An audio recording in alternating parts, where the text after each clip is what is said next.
Pemerintah melalui Kementerian Perindustrian konsisten untuk mendorong keberlangsungan program mobil murah ramah lingkungan atau LCGC sebagai salah satu instrumen penting mendorong industri otomotif di Indonesia. Memasuki tahap berikutnya, pemerintah bahkan menggenjot penyerapan komponen lokal hingga 94%. Lalu bagaimana dengan program LCGC tahap kedua? Untuk membahasnya telah hadir di studio Dirjen Industri Logam, Mesin, Alat Transportasi dan Elektronika atau ILMATE, Kementerian Perindustrian, Igusti Putu Suryawirawan. Selamat malam, Pak Putu. Selamat malam. Apa kabar? Baik, Mas. Pak Putu, ini bagaimana? Mungkin bisa dijelaskan dulu apakah sekarang sedang berlangsung tahap kedua atau masih tahap pertama atau seperti apa, Pak, untuk LCGC ini? Baik, terima kasih. Selamat malam, pemirsa. Perlu saya jelaskan bahwa program LCGC atau Low Cost Green Car atau yang sering disebut juga bahasa Indonesianya KBH2, ini masih tahap pertama. Oke. Dan sebetulnya yang diluncurkan kemarin itu adalah generasi keduanya.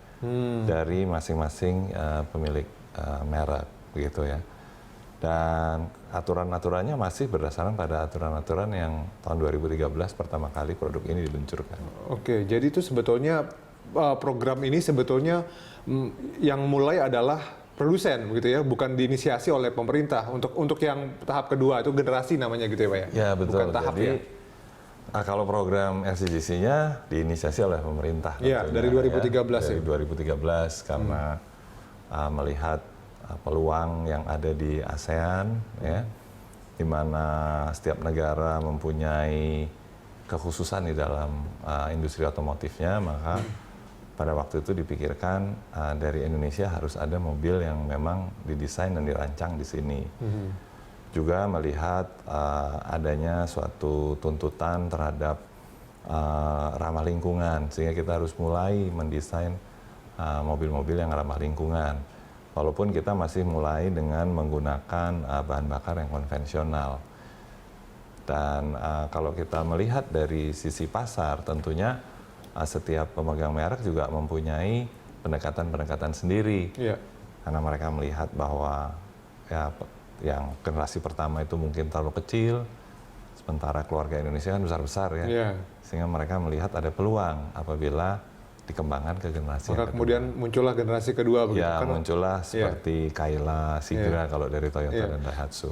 Kalau kita lihat memang generasi yang pertama itu mobilnya mungil-mungil semua, Pak ya, yang ada di jalan mobil-mobil LCGC, tapi kemudian dengan begitu, dengan orang kemudian produsen melihat bahwa 7-seater sekarang lebih menarik untuk keluarga Indonesia, maka mungkin pengembangannya akan lebih ke arah situ nanti. Indonesia sebetulnya lebih populer kendaraan yang disebut sebagai MPV atau kendaraan keluarga.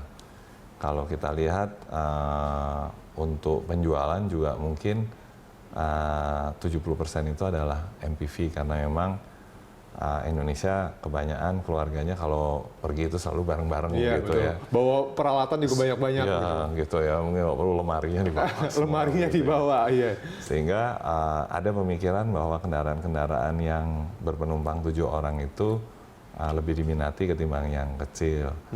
Di samping itu juga melihat dari kondisi jalanan yang ada di Indonesia. Tidak semuanya jalanan itu mulus ya, sehingga diperlukan kendaraan-kendaraan juga yang ground clearance-nya itu lebih tinggi. Tinggi ya, Pak ya. Ya, sehingga kalau kendaraan itu terlalu kecil, ground clearance-nya tinggi kan, modelnya juga jadi kurang bagus. Ya, dan kemudian banyak sekali polisi tidur juga kan di Indonesia, itu juga penting, Pak. Tapi kalau kita bicara soal LCGC dari pemerintah sendiri 2013 mulai, sekarang sudah 2016, artinya sudah berjalan 3 tahun. Akan dievaluasi nanti akan ada tahap kedua?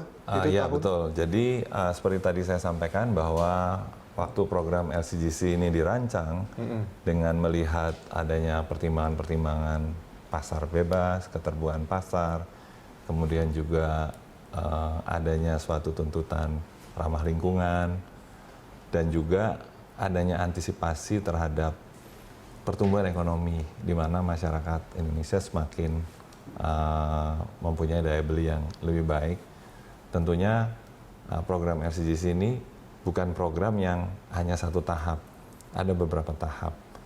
Sekarang sedang dibicarakan, sedang kami bahas bersama stakeholder tentunya ya, dengan para pelaku, dengan para ahli dari perguruan tinggi juga, itu untuk masuk ke tahap berikutnya. Apakah tahap berikutnya itu lebih menekankan kepada low cost-nya atau kepada green car-nya gitu ya.